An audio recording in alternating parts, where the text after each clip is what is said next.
Hi guys! For today's video, gagawa tayo ng Black Sambo at ito ang mga sangkap: Nestle cream, evaporated milk, condensed milk, jelly powder, and cocoa powder.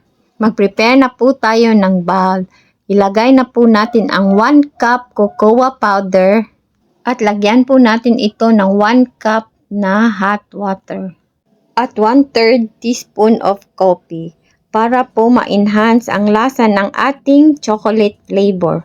Haluin until ma-dissolve ito.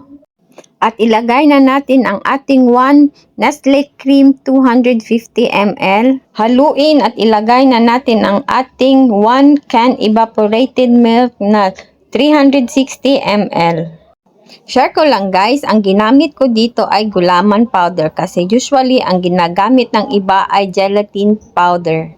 Iba po talaga ang texture ng gelatin kasi po mamahalin po yun. But may alternative po tayo, yung gulaman. 11 pesos lang ito guys. Pero sulit na at masarap na ang ating Black Sambo.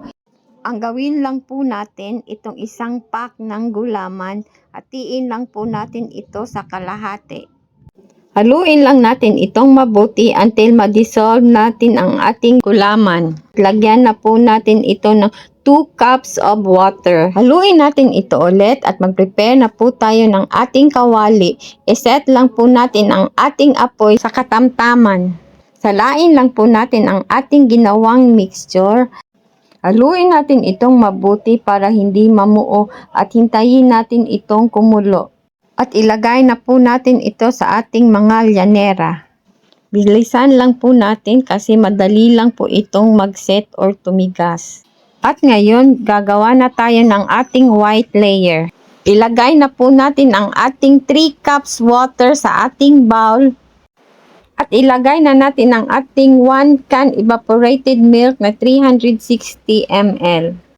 Pati na rin ang ating Nestle cream na 250 ml. At ilagay na din natin ang ating 1 can condensed milk na 340 ml.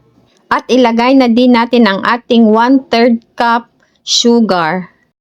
At ilagay na natin ang ating kalahating sobra na gulaman.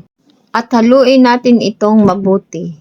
Sa prepare kong pan, salain lang natin ang ating ginawang mixture. At iset lang natin ang ating kalan sa katamtaman na apoy. Haluin lang itong mabuti para hindi mamuo at hintayin natin itong kumulo. At ilagay na natin ito sa ating naunang ginawang chocolate layer. After 5 minutes, pwede na po natin ito ilagay sa ref. Best serve po ito pag malamig at ito na guys, gawa na ang ating masarap na Black Sambo. Thank you for watching. Like, share, and follow for more videos.